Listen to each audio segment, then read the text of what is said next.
Hey everybody, it's Josh Packard here, Executive Director of Springtide Research Institute. We are live right here on Instagram. And we're going to be joined here in just a second by Dr. Natalie Avalos from University of Colorado Boulder. And we're going to be talking about decolonial approaches to religion, especially as they involve young people. So let's see if we can scroll through here and find Dr. Avalos. This is one of the conversations I'm most excited for. The Dr. Avalos has done great work. It's super interesting, and is one of those things that sometimes, despite the best efforts of faculty who are trying to engage, which Dr. Avalos does, the outside world, sometimes this stuff just stays contained in education spaces, which are great, but deserve sometimes a broader platform. So if you're with us today, we'll be talking about her work, but primarily as it intersects with what we've been learning at Springtide about religion and young people in general, and trying to figure out where that intersection is, and especially as we're always looking to sort of branch out, move our research into not just sort of the sort of dominant groups that people think about, but all these various and intersecting identities that make up so much of what characterizes Gen Z and what their experiences are. As more often than not, this becomes the norm. That what I think many people think of as normal is not even the dominant group anymore, let alone whatever passes as the norm. So this is one of the reasons why I'm most looking forward. I think there's Dr. Avalos there now. Let's see if I've got that right. Oh, if you want to request to join, looks like we've got quite a few people popping in here. Feel free to use the comments during the conversation as we're having it. Hang on one second here, people.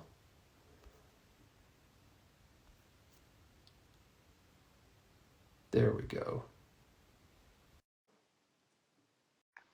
All right. See if we can get this thing going on.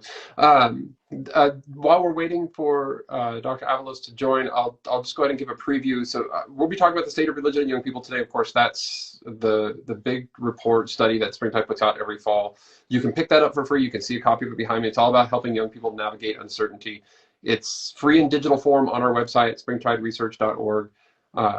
But you can also get a print version for, I think, $12 on Amazon.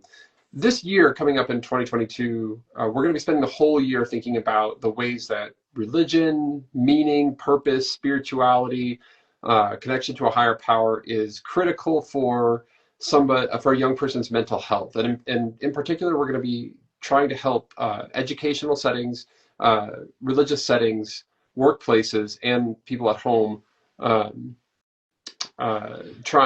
help them to sort of create what we call a pro-mental health approach, as opposed to simply being reactive to sort of a crisis. So we're going to be offering up frameworks that, I see that, Dr. Avalos, it says that you're having trouble joining. So let's see, I'm going to try to invite you and see if we can figure that out. So we're following you. So that helps.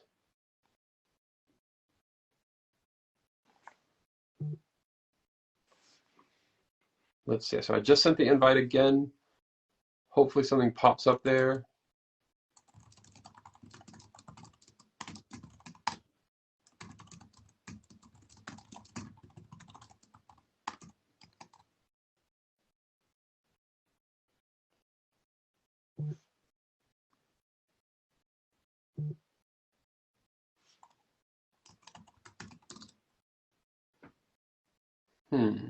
Let's see.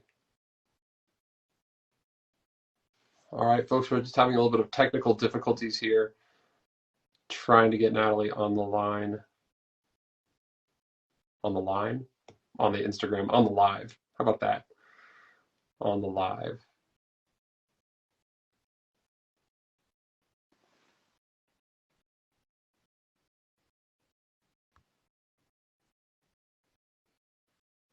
Looks like we might have it now.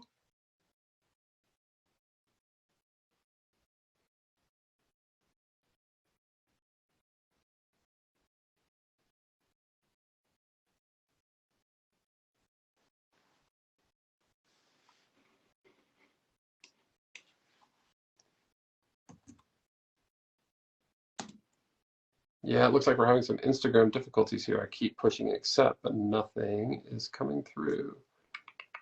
Not, this is a new problem. Have not run into this one just yet.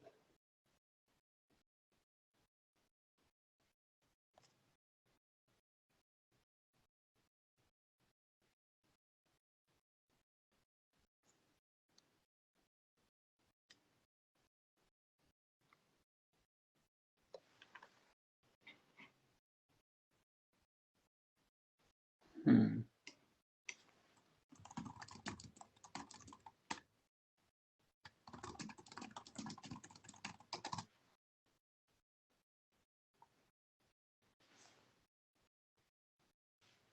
Hang on 1 second, folks. I think we're working towards a resolution here.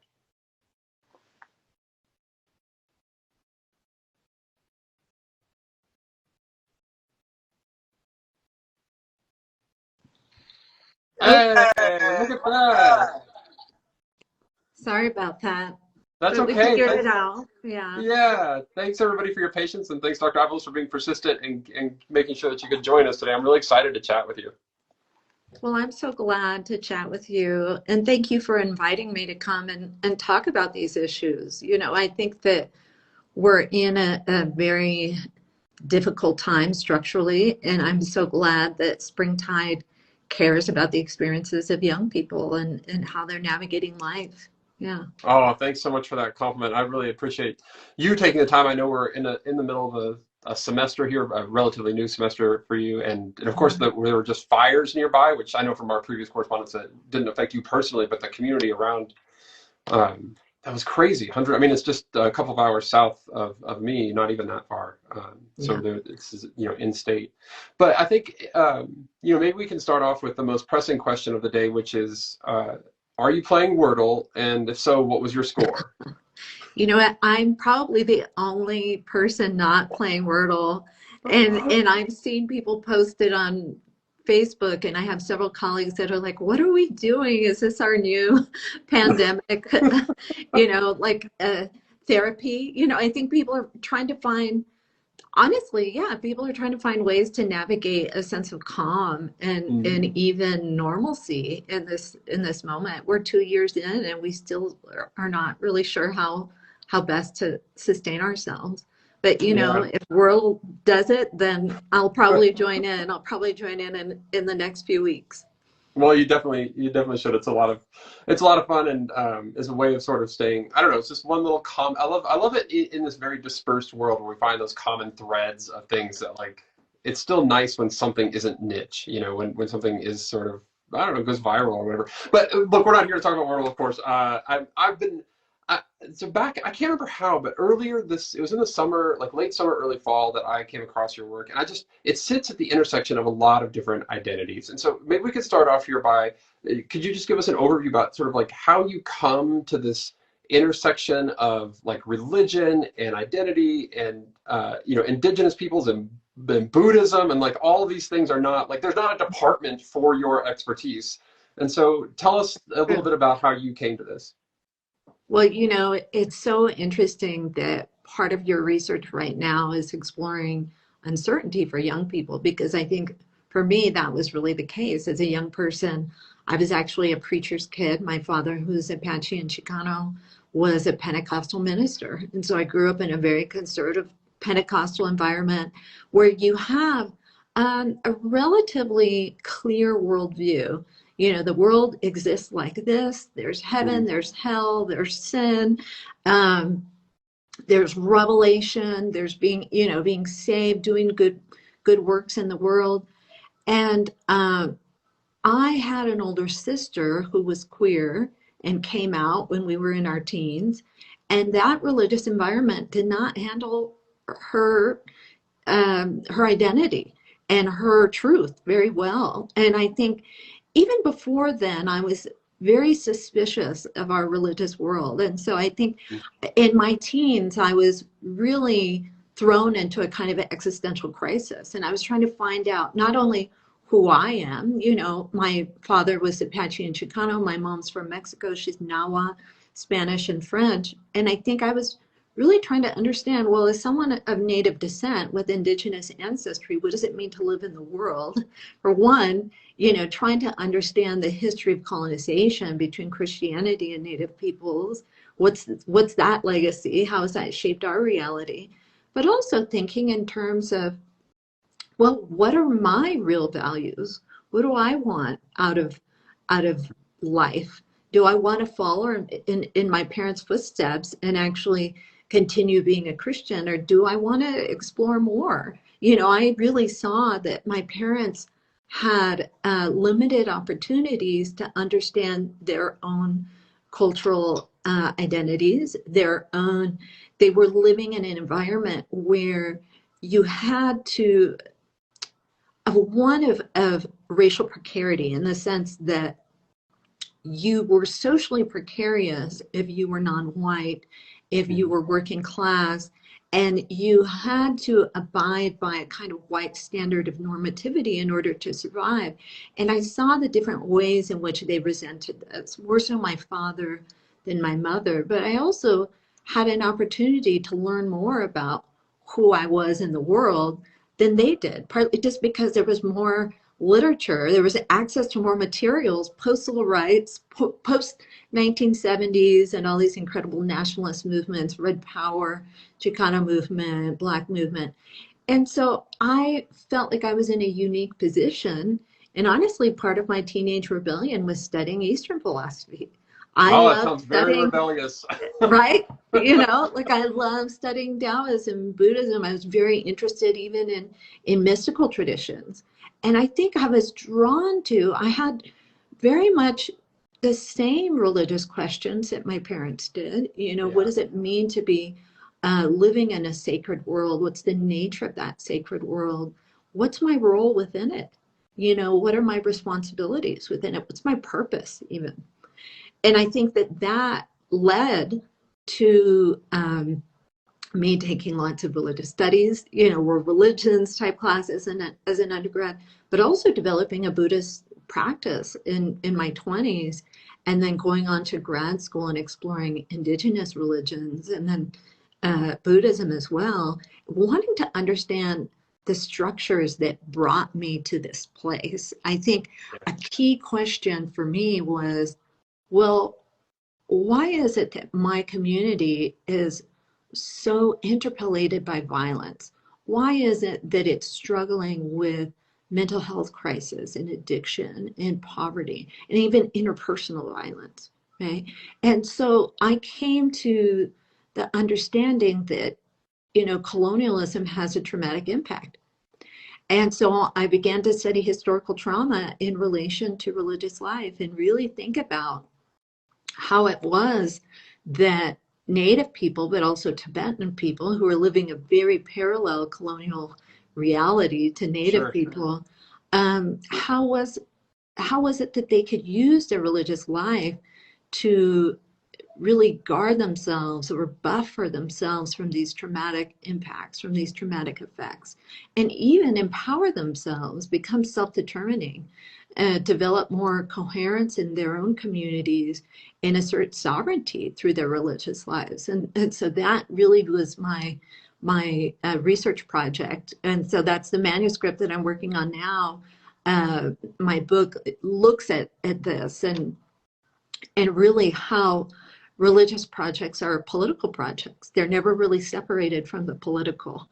And I think ultimately this is a question that I get asked quite a bit in the classroom, and I'm sure we'll go there next. But how did we get here? How did we get to this place of deep violence and racialization and deep othering and interpersonal pain? And ultimately, I think we have to do some of the work of looking at our structures, For looking sure. at the structures that led us here. Yeah. Well, I love what you said about like ultimately religious, choices are political choices. Religious projects are political projects, and I think that we see that especially with this. Um, I think you can. I think there's a truth there that's always present, even if it's harder to see, because much of what's characterized the last couple of generations has been this disengagement from institutional religious entities, primarily Protestant and Catholic churches in this country. And that's been that's not news, of course, you know that. But I'm not sure if that decision or that lack of presence is always seen as a political choice. And so I think it feels more acute with this generation, with Gen Z, because so much of what they're doing as they engage in religious exploration is not a walking away from, because they haven't been raised in them to begin with. It's an exploration of all of these other things, along with institutional religion. We wrote an article this summer at Religion News Service exploring our data around young people using tarot cards and crystals, but not as opposed to mainstream traditional institutional religions, but alongside them. And I think that sort of characterizes a lot of this exploration. And those are political choices. I mean, part of it is like, how much do you want to align yourself with a system that has, maybe historically or even in present day, oppressed people that look like you, that look like your friends, that are in communities you care about, et cetera. And I'm curious about that. If you could just, for people watching this, if you could help us understand in a nutshell, what when you talk about a decolonial approach, what does that mean? Yeah. Yeah. So, there are major debates right now happening over social media about decolonization and the ways that it used to speak to. I think, the word decolonization became part of our community lexicon or social lexicon in the mid 20th century, right? So if we think of it as a social political project, one of sovereignty, where say a nation becomes a formerly colonized nation becomes independent. Think of India, for instance, right? This quintessentially mid 20th century example. And this was happening in different parts of Asia, in Africa. Latin America had done a lot of decolonization in the 1800s, early 20th century.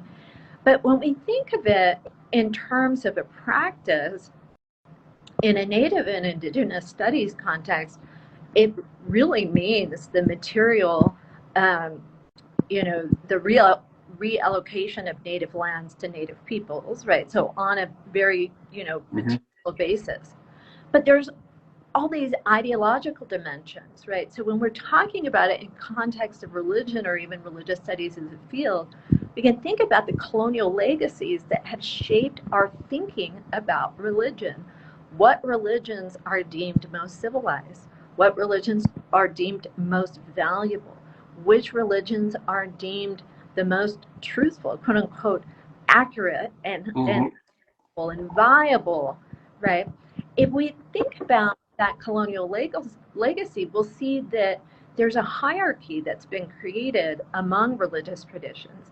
And to say that, it means not just, that these traditions themselves, but the peoples that practice these religious traditions have also been subjugated to forms of racialization and bias based on this hierarchy, right? So it was namely, European Christian traditions that were thought of and perceived as the most civilized, the highest expression of sacred understanding in the world. And then maybe Eastern traditions, Islam, Judaism, and then Eastern traditions. Well, it was really Native peoples, their traditions, their religious traditions were relegated as the most primitive.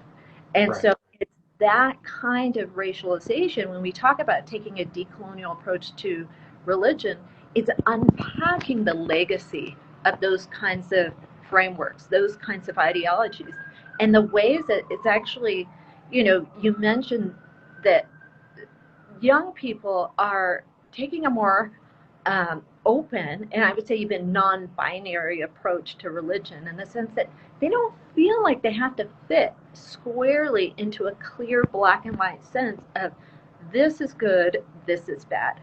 This religious expression is only valuable and the only capital T truth, and this maybe other metaphysical expression is somehow evil and wrong. Partly because we have a long legacy in the U.S. of exploring metaphysical traditions, especially in the 19th century, we did this popularly, right? But I think it's stayed with us and it's become much more acceptable to young people because they see that some of this clear binary, this black and white binary of this is good, this is bad, wrong, evil, etc., is steeped more in social political control than it is really about viable um, theological ideas.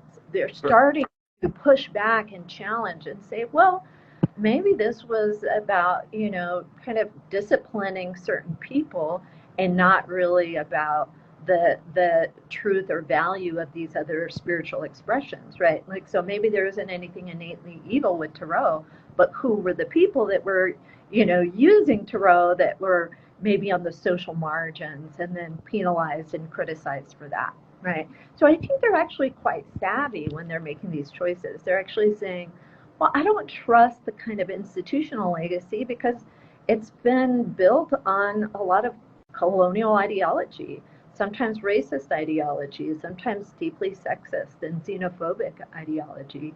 I don't want to take that on. I don't accept it, and I'm going to think beyond it. Yeah, Yeah. that's, I mean, that is exactly what we see in the data. It's what we hear from young people a lot.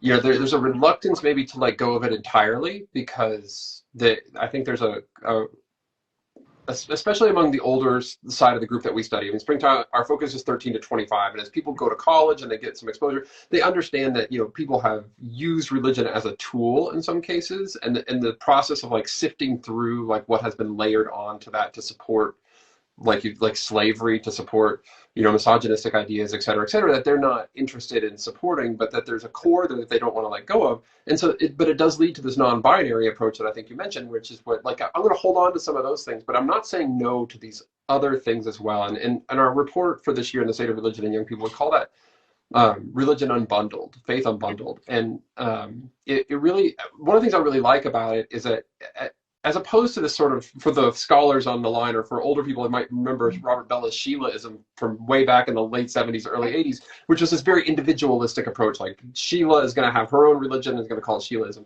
I see this generation in our data as much more interested in understanding not so much my own individualistic form, but what are these other collective forms? How is your religion lived out in your experience, and what can I understand about my own self and identity from that, and what is this other person's religion lived out in their experience, et cetera.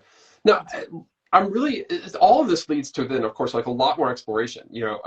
Like the vast majority of young people, 70+% of them still identify as religious and or spiritual, some combination there. But we've got so much variability now within that category that it hardly means what I think, as the meme goes, that does not mean what I think people think it means all the time. And a part of what we do is try and unpack that and complicate it a little bit. Like, half of young people say that they could see themselves fitting in to any religion, or multiple religions rather. And I'm curious, from your perspective, as young people go about and explore these things, I mean, they're naturally turning to some of these traditions, like Buddhism. They're turning to indigenous religions. They're turning to all these kinds of things that might be embedded in their own family or culture, or maybe not. Yeah. But they're trying to they're trying to use them to understand these modern day. So I'm at how there are going to be young people watching this, or are some now, who are interested in these things. How do they not be interlopers? Like, how to do that in a way that is, honoring that tradition and engaging with it holistically? Because I would say that is my fear. Like, when we do interviews with young people and they're like, oh, there's a lot of things I like about Judaism, for example. I'm like, well, it's a 6,000-year-old tradition. It's not like a thing that you just pick up pieces of, right? Right. Because I think that gets us back into the same potential colonialist place. So what would you say, like, what is a way that we can engage authentically?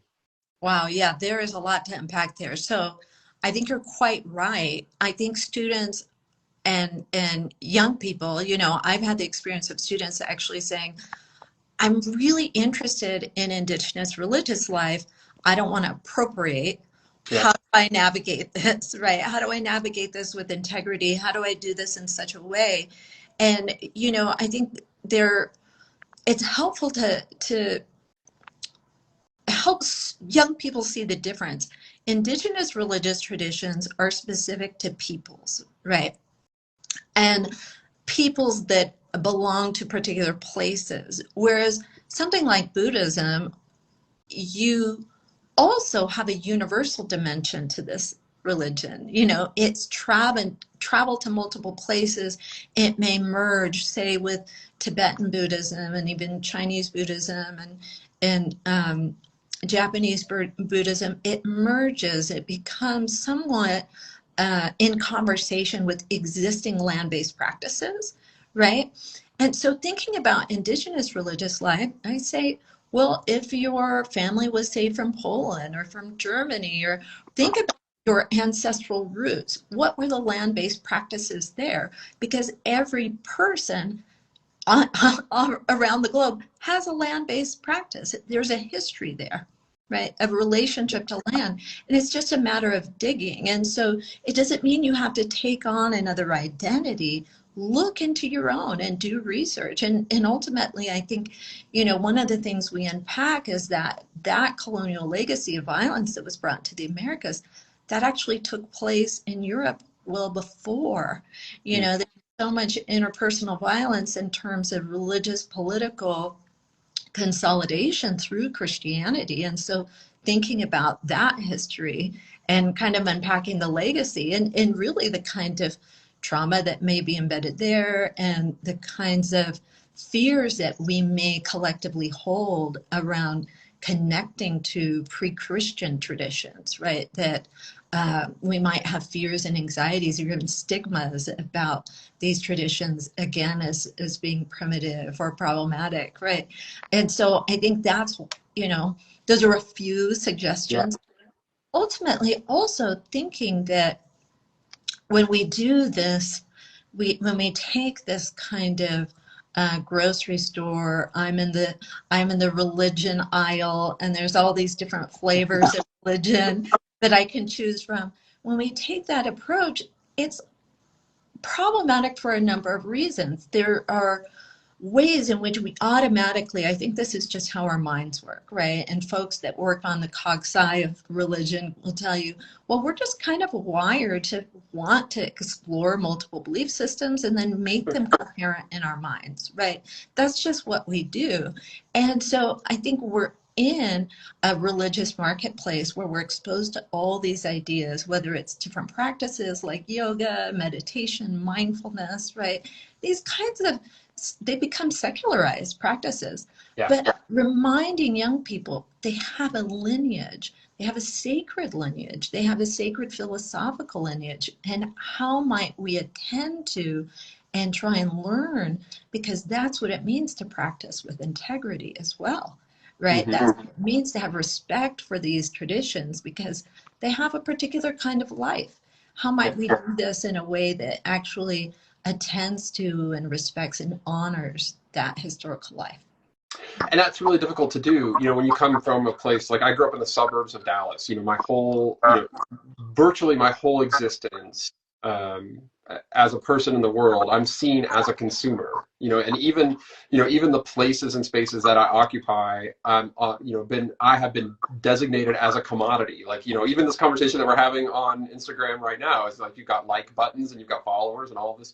And so I think trying to reconnect or remind young people this idea that like these are not consumables, that like there's as you mentioned, there's a land-based history that goes on here. That's a new concept, for a lot of young people who would not otherwise be connected to a place. I mean, the place that I'm from isn't a place, really, it's just like every, there's 1.5 million places that look exactly like the place that I'm from. There's not any particular connection to it.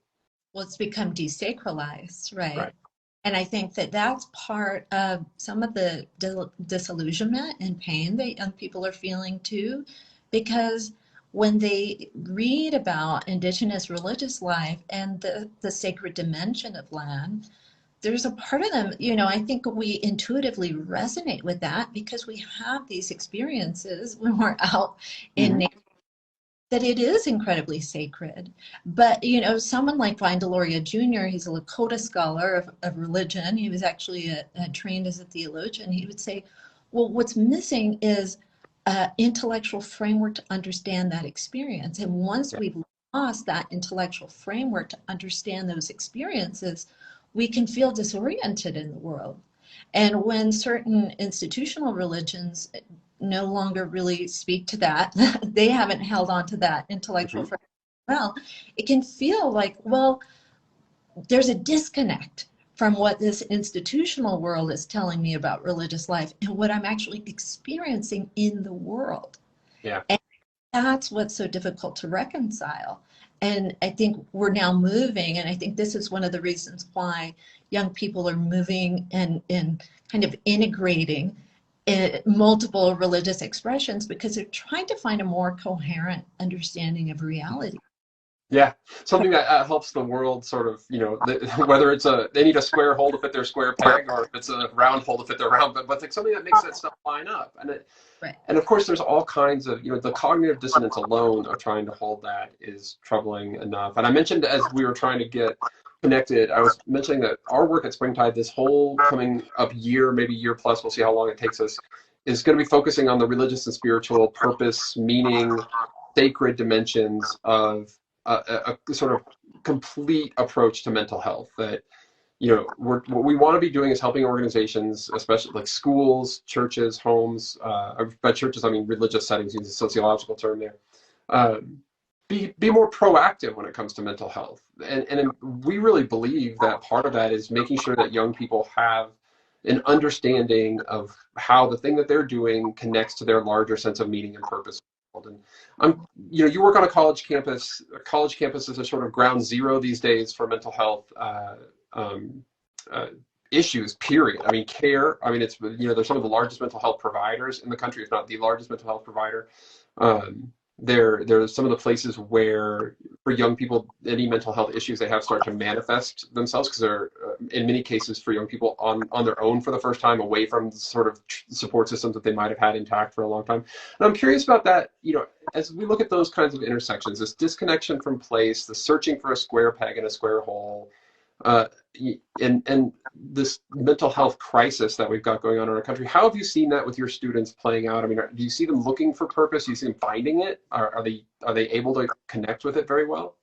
Yeah, that's a good question. I would say, you know, part of the delusionment, the disillusionment that they're experiencing is it's multiple. So, part of what we do in ethnic studies context, and I try and bring this into religious studies context, is again to make the world a little more coherent for students when they're not given an intellectual framework to understand structural violence and infrastructure failure.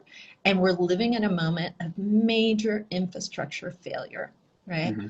So why is it that some countries are paying folks to stay home and try and manage the pandemic, whereas the U.S. is not? Why is it that we don't have access to health care that's universal, that's actually, meets our needs? Why is it that there's a childcare and education crisis, right? So there are so many levels of infrastructure failure. They're witnessing social, political chaos to some degree, especially, at the federal level. And so again, that's part of the disillusionment. They feel like they're living in a world where oftentimes adults seem to just be lying to them, not giving them the full picture. And they haven't, especially in their educational experience, been giving all the tools. Look at our conversations that are anti-CRT, like criticizing and condemning and challenging even discussions about racialization and structural violence. I think that actually is really impactful in terms of their mental health, because when they're living in an environment that, again, is chaotic, incoherent, they don't have the tools to navigate and understand, they're going to feel really demoralized. And that's what I see with my students. That's what I see with students on campus. They feel disappointed in adults. They feel like we've failed them. And to be honest, we have. We have failed them. And we're bursting at the seams in terms of need versus what we can actually provide, mental health wise. And I think we're starting to move away. Institutions, at least colleges and universities, are beginning to understand that counseling is not necessarily, it's a Band-Aid on a wound.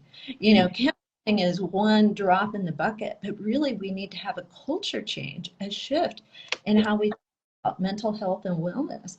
And that living in a coherent world, living in a functional world, living in a world that actually cares about our health and well-being, that might be even more critical to our mental wellness than anything else, right? And so just sometimes saying that to them helps quite a bit. Hmm. Lots of students say, especially last year, you're the only professor that just talked to us more clearly and honestly about what's going on. And that made me feel understood. And it just made me feel a little more sane. It also made me feel cared about, just doing check-ins. I think really we're on the precipice of a radically needed culture shift around mental health and wellness, that our day-to-day wellness is tethered to social, political functioning, economic functioning, to having the kinds of resources that we need. I mean, this goes well beyond the kind of day-to-day Yeah. problems that exist institutionally at a college. Yeah. Hmm. Well, I really resonate with that. It was my last year of teaching at the university level, was the first year of the sort of the full first year of the pandemic, right? So we were online and at home the whole time. And I remember a student told me at one point when we weren't even doing sociology. I mean, we weren't doing the class assignment, but I was asking them, how are things going? It's a weird semester. We're all online all the time. And a student was like, "Oh, I'm so glad you asked, because we're relatively early in the academic year." And he said, "I'm so glad you asked. I thought I was the only one who saw the emperor with no clothes on." It's like, but it's just really good to know that you see it too, and that we're not like, because he was feeling like without that connection, without the adult in the room, to sort of to name that and say like this is a thing that we're all experiencing. He was then feeling like he was the only one who was sort of seeing that and connecting the dots. And so I think there's a real role, as you mentioned, for trusted adults to play in facilitating, just that recognition as maybe step one, even of trying to get that, the world back to some sort of functional place that people can understand. Well, look, I want to be respectful of your time. You mentioned you're writing a book. I hate to ask people who are in the process of writing a book when that book will come out, because sometimes we don't know. So hopefully I'm going to ask just in case, because I'd love to give you a chance to tell us where and when people will be able to find it. But also tell people where else they could find your work or learn more about what you're doing. Well, thank you. And I do appreciate about, you asking about my book, because so it's provisionally titled The Metaphysics of Decoloniality, Indigenous Religious Refusal. And really it's about the challenge that indigenous communities in this context, Tibetan refugee communities, urban Indian communities, are making to a metaphysical world that is a colonial worldview, right? The challenge that their religious life and that their continued expressions and articulations of sovereignty are making to this worldview. Because, when we think of colonization as just a socio-political or economic function, it leaves out the greater narrative of ideology, that it's a story. It's a story that we tell ourselves, and it's a reality. And so really this book is telling us the counter story, or how this story is starting to change and transition and transform based on these other kinds of challenges. So the manuscript should be done, I'd say probably end of summer, and I'm in talks with Duke University Press, so hopefully it'll go through. And, it's probably a 2 to 3 year process, so it might be a little while, but my articles, there's a link to at least one, but they're generally listed on the Ethnic Studies website at CU Boulder in my department.